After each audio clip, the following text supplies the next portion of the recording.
Salut mes madrilènes, salut mes merengues, salut mes galactiques, j'espère que vous allez tous très bien.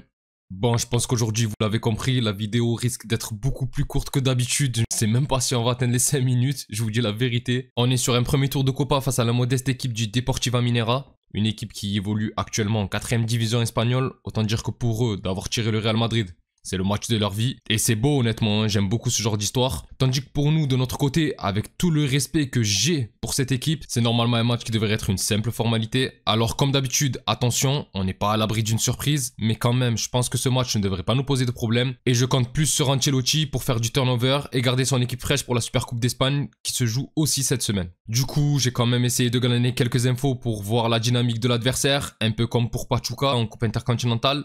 Ici sur cette chaîne, on respecte toutes les équipes que vont affronter le Real Madrid, que ce soit Liverpool ou la Deportiva Minera. Et bon, pour le moment, dans son championnat, la formation est 8ème de son groupe qui compte 18 équipes, avec un bilan, bon, pas foufou, de 6 victoires, 6 nuls et 5 défaites. Ce qui est plutôt moyen en soi, donc je leur souhaite vraiment de faire sincèrement une meilleure seconde partie de saison. Et bon, il n'y a pas l'air non plus d'y avoir plus de maîtrise à domicile qu'à l'extérieur, comme vous pouvez le voir.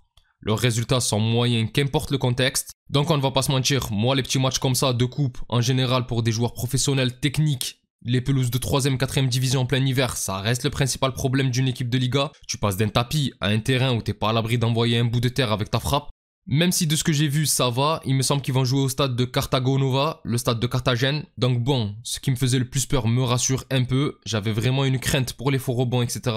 Et là, on devrait passer une bonne soirée de football. Néanmoins, il ne va pas falloir minimiser l'adversité, puisque pour l'instant sur son parcours en Copa, l'équipe a tout de même déjà su se débarrasser d'une équipe d'élite qui était Alaves.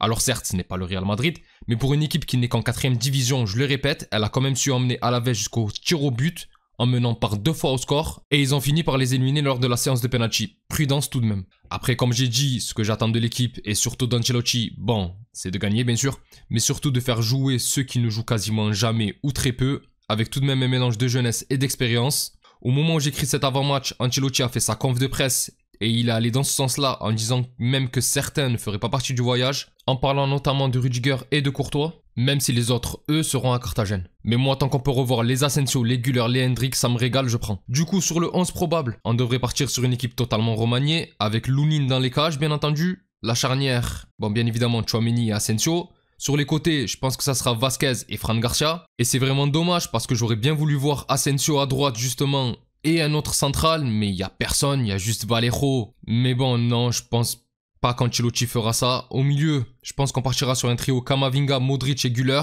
Ceballos joue assez souvent. Et je vois plus le coach mettre son homme de confiance, Modric au milieu, qui a fait une magnifique entrée et qui a changé le match vendredi soir. Et enfin, en attaque, c'est là où je me suis posé le plus de questions. Mais bon, il faut qu'à 100% Hendrik soit titulaire sur ce match. Même si Mbappé, comme avec le PSG, lui, il va gratter à jouer tous les matchs pour stater, il faut donner du temps de jeu à l'attaquant brésilien. Sur le côté droit, Brahim Diaz, qui lui aussi, j'en avais pas trop parlé sur le débrief, mais qui a encore une fois fait une très bonne entrée. J'avais parlé de son apport sur le but. Alors que même au-delà de ça, il a encore une fois apporté dans la rencontre face à Valence. Et enfin, à gauche, moi personnellement, je veux voir Rodrigo sur son côté pour qu'il puisse régaler un peu. Après, à la mi-temps, il va sûrement y avoir beaucoup de changements comme souvent dans ce genre de match. Et là, tu fais tourner, tu peux mettre Mbappé qui va vouloir commencer à enchaîner les buts en Copa aussi, sans cramer aucun de tes potentiels titulaires de jeudi. Bon, pour la partie prono, je pense victoire du Real sans grande surprise, un petit 3-0. Avec pourquoi pas des buts de Hendrik, Güler et Rodrigo. Après, en vrai, dans ce genre de match, tout le monde est en capacité de marquer. Mais si on y va sérieusement, le score peut être très lourd, à condition de ne pas se faire surprendre et d'entamer le match comme il faut.